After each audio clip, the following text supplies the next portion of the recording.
Ahojte priatelia, dnes vám ukážem, ako opraviť chybu D3, DIH9, 34DLL. Otvorte Google, zadajte kód chyby a kliknite na stiahnuť. Teraz prejdeme na prvú funkčnú stránku so súbormi DLL. Kliknite na stiahnuť. Poďme si stiahnuť najnovšiu verziu. Vyplňte kapču.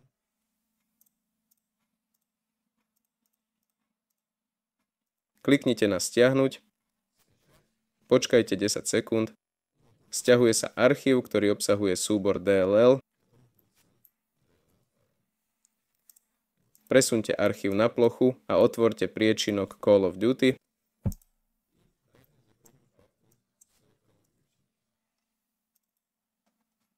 Sem jednoducho presuňte tento DLL súbor. To je všetko, s vami bol Wailor, lajkujte a odoberajte kanál. Prajem vám všetko dobré, veľa šťastia, dovidenia.